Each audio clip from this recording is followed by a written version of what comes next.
আজকে যে ঘটনাটি আপনাদের সামনে উপস্থাপন করব, নড়াইল জেলার শালনগর ইউনিয়নের একটি গ্রামের সন্তান খালিদ সাইফুল্লাহ। বাবা কৃষক, তার 3 সন্তান, জাফর আলী, ইকরাম আর খালিদ সাইফুল্লাহ। ছোট ছেলে খালিদ সাইফুল্লাহর সাথে 1980 সালের দিকে ঘটে এক ট্র্যাজেডি।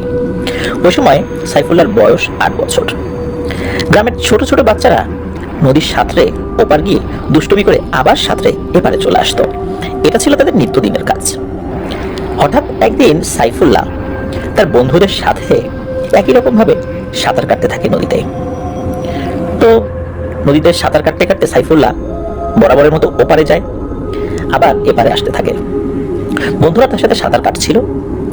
বন্ধুরা সাঁতার কেটে চলে আসে এপারে, কিন্তু তারা খালিদ সাইফুল্লাহকে দেখে না। কোথায় গেল? কেউ বলছে ও মনে হয় ওপারে কোনো গ্রামে চলে গেছে হেঁটে হেঁটে। কেউ বলে না, ও তো আমাদের সাথেই ছিল, সাঁতার কাটতে দেখেছি। এভাবে কেউ নিশ্চিত হতে পারে না আদতে সে তাদের সাথে সাঁতার কেটেছিল কিনা। তবে একজন নিশ্চিতভাবে বলে হ্যাঁ, সে সাঁতার কেটেছে, একটা নির্দিষ্ট সময় পর্যন্ত সে তার পাশেই ছিল, তারপরে সে আর খেয়াল করেনি। আসলে ওকে হারিয়ে গেল, ও কখন হারিয়ে গেল এটা কেউ বলতে পারে না। এরপর তার বন্ধুরা তার মা বাবার কাছে এসে বিষয়টি খুলে বলে। তার মা বাবা অনেক খোঁজাখুঁজি করে, কিন্তু না, খালিদ সাইফুল্লাহ ওপারের কোনো গ্রামেও যায়নি। সকলে চিন্তা করে যে নদীতে সে ডুবে গিয়েছে। নদীতে সকলে খোঁজাখুঁজি করে, স্থানীয় যারা ডুবুরি, এই ডুবুরিও নামেন, কিন্তু খালিদ সাইফুল্লাহকে আর খুঁজে পাওয়া যায়নি। সকলে আশা করেছিল হয়তোবা 2-3 দিন পরে হলেও তার লাশটি কোথাও ভেসে উঠবে। তার পরিবারের শোকের মাতম, কিন্তু না, 2-3 দিনেও তার লাশের সন্ধানও পাওয়া গেল না। এরপরে কি মনে করে এক হুজুরের শরণাপন্ন হন এই সাইফুল্লাহর পরিবার। হুজুর সবকিছু শুনে বলেন, আপনাদের চিন্তা করার কোনো কারণ নেই, সাইফুল্লাহ মারা যায়নি, সে জীবিত আছে, সে জিনের কাছে আছে, কিন্তু সে বিপদে নেই, এতটুকু বলতে পারি। কিন্তু ও যে কোথায় আছে এটা বলতে পারবো না, আর ওকে ফেরত আনার সাধ্য আমার নেই। এরপরে খালিদ সাইফুল্লাহর পিতামাতা আরো কয়েকজন ভালো হুজুরের কাছে যান, কিন্তু সকল হুজুর একই ধরনের কথা বলেন। এই ঘটনার 4র্থ দিনের মাথায় এই খালিদ সাইফুল্লাহর বাবা স্বপ্নে দেখেন কেউ একজন বলছে যে জনাব, সাইফুল্লাহ আছে, কিন্তু সাইফুল্লাহকে আমি ফেরত দিতে চাই না। পরের রাতে আবারও স্বপ্নে ওই লোকটি আসে। তিনি বলেন তার বাবাকে স্বপ্নের মধ্যে, সাইফুল্লাহ আমাদের কাছে আছে, জীবিত আছে, ভালো আছে, ওকে এখন আমরা ফেরত দিতে চাই না। ওই দিন রাত্রে ওই স্বপ্নের মধ্যেই খালিদ সাইফুল্লাহর বাবা সালাম দিয়ে স্বপ্নের মধ্যেই ওই লোকের সাথে কথা বলেন। আমার ছেলেকে কেন ফেরত দেবেন না? কি অন্যায় ওর? কি কোনো গুরুতর অপরাধ করেছে যেটা আপনারা আটকে রেখেছেন? এই বলে উনি স্বপ্নের মধ্যে অনেক কান্নাকাটি করে। এক পর্যায়ে ওই লোকটি বলে ওঠে, না, ওর কোনো অন্যায় নেই। মূলত আমার ছেলে খালিদ সাইফুল্লাহকে খুব পছন্দ করে। আমার ছেলে মানুষের সাথে চলতে চায়, মানুষের সমাজে যেই বিষয়গুলো ঘটে সেগুলো সম্পর্কে তার জানার খুব আগ্রহ, কিন্তু ও তো ছোট, যার কারণে মানুষের সমাজে ওকে পাঠাতে আমরা ভয় পাই। যেহেতু খালিদ সাইফুল্লাহকে ও খুব পছন্দ করতো, বন্ধু হিসাবে পেতে চাইতো, এই কারণেই মূলত তার আবদার পূরণ করার জন্য সাইফুল্লাহকে নিয়েছি। সাইফুল্লাহর জন্য আপনারা ভাববেন না, ওর কোনো ক্ষতি হবে না। এক পর্যায়ে ওই লোক বলেন যে আপনার ছেলেকে আমরা ফেরত দিয়ে দিব, কিন্তু শর্ত রয়েছে। শর্ত হলো আপনার ছেলে ফেরত এসে যে বলবে যে তাকে জিনে নিয়ে গিয়েছিল, তাহলে তো সমস্যা হবে।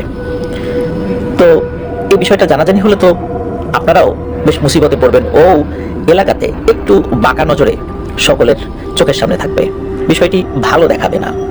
এখন কি করা যায়? এদিকে খালিদ সাইফুল্লাহর বাবা তিনি খুব কান্নাকাটি করতে থাকেন যে আমার ছেলেকে আপনি ফেরত দিন, আপনি বলেন আপনি আমার কাছে কি চান, আমি গরিব মানুষ, আমার সাধ্যে যা কুলায় আমি সেটা দিয়ে আপনাকে সন্তুষ্ট করার চেষ্টা করবো ইনশাল্লাহ, কিন্তু আমার ছেলেকে ফেরত দিন।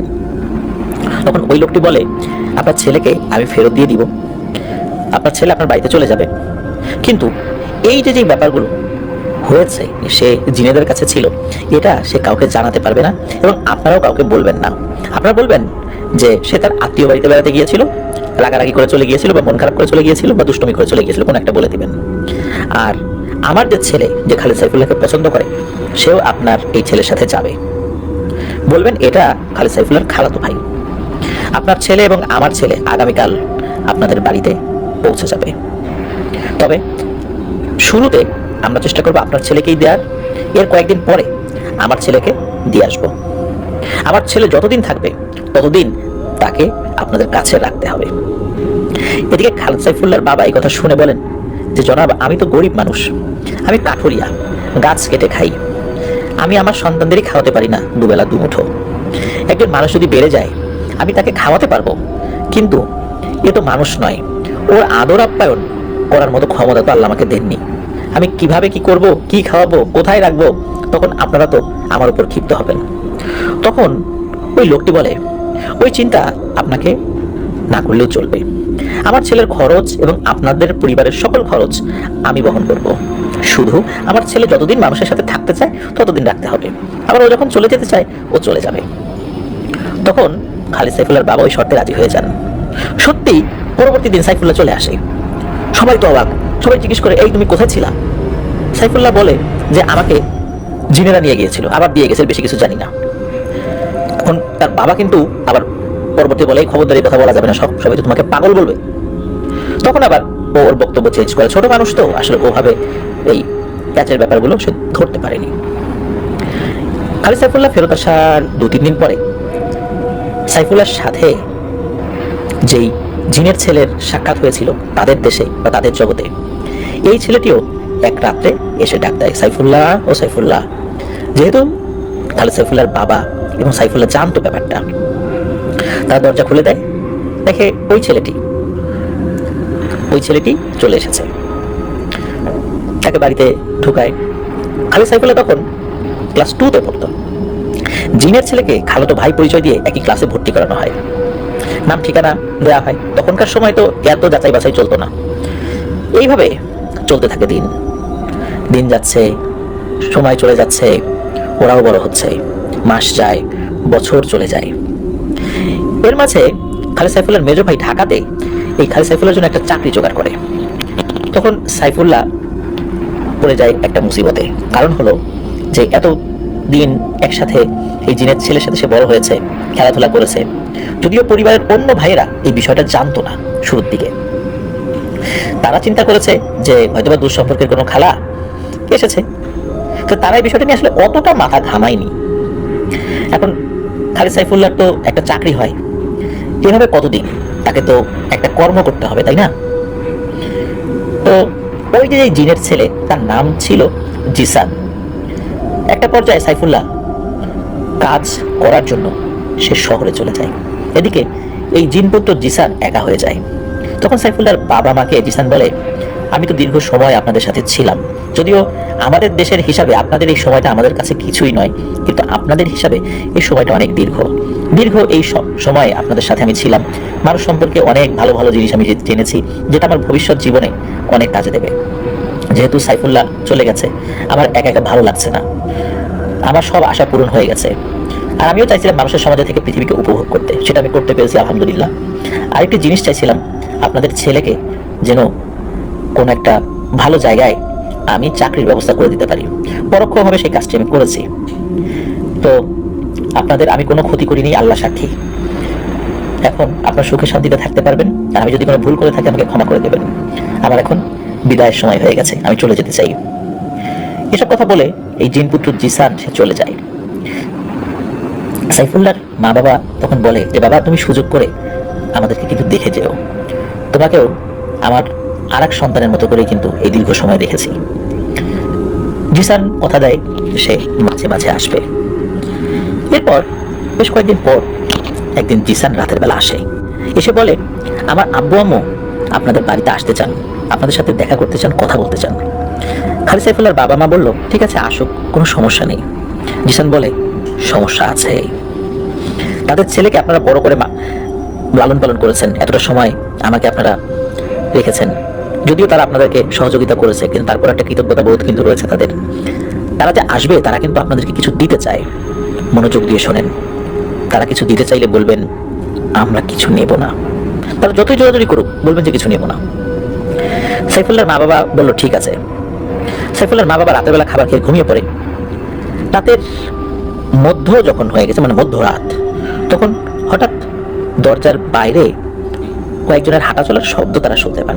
একটা পর্যায়ে গম্ভীর কণ্ঠে সালামের শব্দ ভেসে আসে। সাইফুল্লাহর বাবা দরজা খুলে দেন, দেখেন দুজন মানুষের অবয়বেই একজন নারী একজন পুরুষ দাঁড়িয়ে আছে এবং তার সাথে এই জিসানও রয়েছে। তারা মিষ্টি জাতীয় খাবার সাথে এনেছিল, সেটা দিয়েই সাইফুল্লাহর বাবা এবং মা তাদেরকে আপ্যায়ন করেন। খাওয়া দাওয়া শেষে যখন বিদায় নেবেন তারা, তখন খালেদ সাইফুল্লাহর বাবাকে এই জিসানের বাবা মানে জিন তিনি বলেন, আমার ছেলেকে বড় করেছেন আপনারা, কষ্ট করেছেন, আপনার কি চান? তখন প্রতি উত্তরে তারা বলেন যে না, আমরা বিনিময় কিছুই চাই না। পরে অনেক জোরাজুরি করার পর ওই জিসানের বাবা মানে জিন একটা পিতল জাতীয় কোনো একটা ধাতুর একটা মগ দিয়ে যায়। ওই জিনটা বলে এই মগটা আপনাদের উপকারে আসবে, আপনার কৃষিকাজ করতে হবে না, আপনি মানুষের সেবা করতে পারবেন, আপনি আল্লাহ চাহেন তো বিভিন্ন রোগের চিকিৎসা করতে পারবেন। একটি পাক পবিত্র ঘর বানাবেন, সেই ঘরে এই মগটা রাখবেন, রোগী যদি আসে তাকে অজু গোসল করিয়ে বা পাক পবিত্র করে ওই ঘরের মধ্যে নেবেন, আপনারাও পাক পবিত্র থাকবেন। ওই ঘরে নেওয়ার পর তার সকল সমস্যা মনোযোগ দিয়ে শুনবেন। পরবর্তীতে কি করতে হবে আমি সবসময় আসবো না, কিন্তু স্বপ্নে এটা আপনাকে বলে দেব এবং স্বপ্নে কয়েকটা দোয়া শিখিয়ে দেব। এই দোয়া দিয়ে ওই মগে ফু দিবেন, আর একটা দোয়া দিয়ে মগের পানিতে ফু দিয়ে আল্লাহর ইচ্ছা চিকিৎসা শুরু করবেন, ইনশাল্লাহ আল্লাহ চাহেন তো ওই রোগী সুস্থ হয়ে যাবেন। পরের দিন সাইফুল্লাহর বাবা গ্রামের সবাইকে জানিয়ে দেন যে আমি স্বপ্নে চিকিৎসা করার অনুমতি পেয়েছি। এক পর্যায়ে ব্যাপক পরিচিতি লাভ করে সাইফুল্লাহর বাবা। 5-7 বছরের মধ্যেই এনারা বেশ ধনী হয়ে যান। সাইফুল্লাহ আর তার মেজ ভাই ঢাকাতে সামান্য চাকরি করত। বড় ছেলে গ্রামে থেকে মা বাবার দেখাশোনা আসলে করতো না, সে অবাধ্য সন্তান ছিল। বখাটে ছেলেদের সাথে মিশে সেও অন্য ধরনের হয়ে গিয়েছিল, কথাবার্তা শুনতো না, আর তেমন কোনো কাজ বাজ করার কথা বললে সে মেনেও নিত না। তার বাবা যে ধনী হয়ে যাচ্ছে এটা তার সহ্য হচ্ছিল না, অথচ তারই বাবা, সে ধনী হলে তো তারই উপকার। উল্টো কিভাবে বাবার ক্ষতি করা যায়, বাবা টাকা চাইলে তাকে টাকা দেয় না, এই চিন্তা করে কিভাবে ক্ষতি করা যায় এই পায়তালা ভাসতে থাকে। খালেদ সাইফুল্লাহ 2টো বোন ছিল, তাদের কিন্তু বিয়ে হয়ে গিয়েছিল। এক বোনের নাম ছিল যমুনা, যমুনাকে বিয়ে দিয়েছিল পাশের নোয়াগ্রাম ইউনিয়নে। এক বিকেলে খবর আসে যমুনা অসুস্থ, প্রেগনেন্সির ব্যথা উঠেছে। খবর পাঠানো হয় যে এই যমুনার মা বাবা যেন মানে খালেদ সাইফুল্লাহর মা বাবা যেন যমুনাকে তাদের বাড়িতে নিয়ে যান। একটা শর্ত ছিল যে এই যে মগ, এই মগটা এই জায়গা থেকে কোথাও নেওয়া যাবে না, কিন্তু এটা ভুলে গিয়েছিলেন তারা, বিশেষ করে খালেদ সাইফুল্লাহর বাবা একদমই ভুলে গিয়েছিলেন। তখন খালেদ সাইফুল্লাহর বাবা চিন্তা করলেন, যেহেতু আমরা হাজবেন্ড ওয়াইফ দুজন এখন গিয়ে রাতে থেকে সকালে যমুনাকে নিয়ে চলে আসবো, তো থাকুক না, এই মগটা এখানেই থাকুক, এরকম তারা চিন্তা করেছে। আর যেহেতু এটা নিতে নিষেধ ছিল, ভুলে গিয়ে থাকলেও তিনি কোনো কারণে হয়তো সাথে নেননি। যাই হোক, তারা তার মেয়ের বাড়ির দিকে রওনা দেন, বাড়িতে পৌঁছেও যান, সকালে ফিরবে এটা সিদ্ধান্ত নেন। এর মাঝে ঘটে যায় ভয়ঙ্কর এক ঘটনা। মাঝ রাতে সেই ঘরটি, যে ঘরের মধ্যে মগটা রাখা হয়েছিল, এই ঘরটি ভেঙে চুরে লন্ডভন্ড হয়ে যায়। চারদিক থেকে সবাই দেখছে, কিন্তু কেউ সাহস করে আগাতে পারেনি। অলৌকিকভাবে নিমেষেই সব শেষ হয়ে যায়। পরের দিন সকালে খালেদ সাইফুল্লাহ মা বাবা ও বোন এসে দেখে সব তছনছ। এখানে যে কোনো ঘর ছিল তার কোনো অস্তিত্বই নেই। মগটা দেওয়ার সময় ওই জিনটি বলেছিল, সাবধান, এটা কিন্তু আমার খুব ভালোবাসার একটা জিনিস, আমার খুব যত্নের একটা জিনিস, আমি উত্তরাধিকার সূত্রে এটা পেয়েছি, এটা যত্নে রাখা কিন্তু তোমার দায়িত্ব। এটার কোনো ক্ষতি হয়ে গেলে আমি নিজের ইচ্ছায় তোমাকে কিছু করব না, কিন্তু তোমাদের এমনিতেই বড় ক্ষতি হয়ে যাবে, যেটা আমি এই ক্ষতি না করলেও এই ক্ষতি থামাতে পারবো না। যে কথা সেই কাজ। এদিকে কি হয়, এর মাঝে যমুনা একটি মৃত পুত্র সন্তান হয়, চারদিকে শোকের ছায়া। এদিক থেকে খালেদ সাইফুল্লাহর বাবা অনেক চিন্তায় পড়ে যায়, কে বা কারা এমন করলো, কেন করলো এই কাজ, ওই মগটা কোথায় গেল। বারবার জিনদের কথা মনে পড়ে, তারা কি ক্ষতি করবে, এরকম একটা ঘটনা ঘটে গেল, কিন্তু তারা তো আমার কাছে আসছে না। এই ঘটনার কোনো রহস্য উদ্ঘাটন করা যাচ্ছে না, ঘটনাটা কি হলো। 3 দিন পর খবর আসে খালেদ সাইফুল্লাহ ঢাকাতে অনেক অসুস্থ, মৃত্যু পথযাত্রী, দ্রুত তাকে বাড়িতে নিয়ে আসা হচ্ছে। এরকম একটা চিঠি লিখে তার মেজ ভাই। তখন আরো চিন্তায় পড়ে যান খালেদ সাইফুল্লাহর বাবা। চতুর্থ দিনের মাথায় কোনো কারণ ছাড়াই বাড়ির পাশের বড় গাব গাছের সাথে আত্মহত্যা করে তার বড় ছেলে।